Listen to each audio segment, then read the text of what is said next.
Welcome to part 3 of our countdown of the greatest two-seat cars ever made.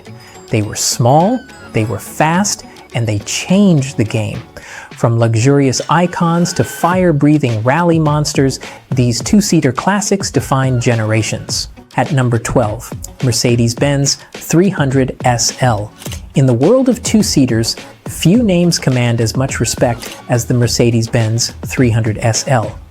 Introduced in 1954, this car was an engineering marvel, boasting a 3.0-liter straight-six engine pushing 212 horsepower.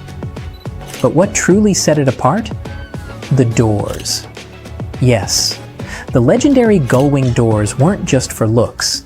They were necessary because of its innovative tubular frame construction. Light, balanced, and blindingly quick for its time, this car became an instant classic. Then, in 1957, Mercedes gave it a roadster version.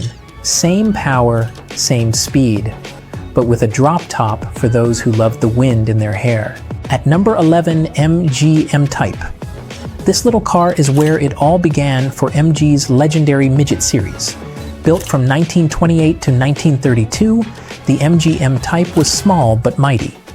With an 847 cubic centimeter engine, it wasn't the fastest thing on four wheels, but it established MG's reputation for fun, affordable sports cars. Despite its tiny size, over 3,200 units were sold, more than all MGs produced before it combined. And that was just the beginning of the midget legacy. At number 10, MG Midget. Fast forward to 1961, and the MG Midget was back, but this time it had serious firepower. Sharing its DNA with the Austin Healey Sprite, this tiny car packed an ever-improving lineup of engines, culminating in a 1.5-liter powerhouse by the 1970s. But one of the most controversial changes: the bumpers. In 1974, metal bumpers were replaced by giant black plastic ones to meet safety regulations, something that outraged enthusiasts at the time. But today, even those rubber bumper midgets have their own unique charm. At number 9, Morgan 4.4. Imagine a car that lasted 82 years in production. That's the Morgan 4.4. Introduced in 1936, this was Morgan's first four-wheeled car, and despite countless updates over the decades, its spirit never changed.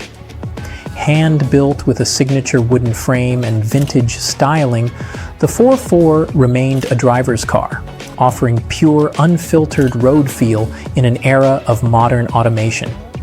It finally bowed out in 2018, but not before cementing itself as one of the longest-running models in automotive history. At number 8, NSU Spyder. The NSU Spyder, launched in 1964, was the first production car in the world to feature a Wankel rotary engine. With a single rotor design and a lightweight Bertone-style body, it was futuristic for its time. But while the rotary engine was revolutionary, reliability issues plagued NSU's larger R080 sedan, leading to financial trouble. Still, the Spyder remains a hidden gem among collectors today. Please hit the subscribe button if you're enjoying this video. It really helps the channel. At number 7, Peugeot 205 T16. From city car to Group B rally monster, the Peugeot 205 T16 was nothing short of a transformation. Unlike the standard front-wheel drive Peugeot 205, the T16 had its engine mounted in the back, driving all four wheels. This little beast wasn't just for show. It dominated the World Rally Championship, winning back-to-back titles in 1985 and 1986. With only 200 road-going versions ever built, the 205 T16 is a rare and legendary machine. At number 6, Peugeot VLV. An electric car in the 1940s, the Peugeot VLV was a tiny aluminum-bodied city car built during World War II when gasoline was nearly impossible to find in France. With a 20-mile-per-hour top speed and a range of around 50 miles, it was essentially the Tesla of its time, minus the acceleration. Production was short-lived, ending in 1943, when the Vichy government shut it down. At number 5, Renault 5 Turbo.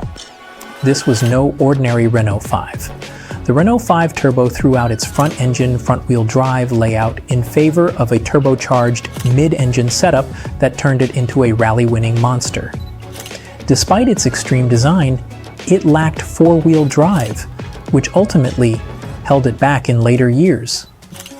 But with its wild wide-body looks and crazy power-to-weight ratio, the R5 Turbo remains one of the coolest two-seaters of the 1980s. At number 4, Renault Sport Spyder. The Renault Sport Spyder wasn't just a car, it was an experience. No roof, no radio, and in some versions, no windshield. Just pure, lightweight driving pleasure. With an aluminum chassis and a Clio Williams engine, it was Renault's answer to the Lotus Elise. It never achieved massive sales, but it remains an icon among purist roadsters. At number 3, Sunbeam Alpine. With its elegant design and smooth four-cylinder engine, the Sunbeam Alpine became one of Britain's most beloved roadsters. But what really made it legendary? It was the basis for the Sunbeam Tiger, a Shelby-inspired muscle car with a Ford V8 under the hood. At number 2, Toyota MR2. The Toyota MR2 name says it all. Midship runabout two-seater. Lightweight, agile, and ridiculously fun, the MR2 had 3 distinct generations, each offering mid-engine thrills at an affordable price. And finally, at number 1, Triumph TR2. It was Britain's most affordable 100 miles per hour car in the 1950s. The Triumph TR2 kicked off a legendary sports car dynasty, leading to icons like the TR6 and beyond. Which of these legendary two-seaters is your favorite? Let us know in the comments, and don't forget to please share, like, and subscribe for more videos.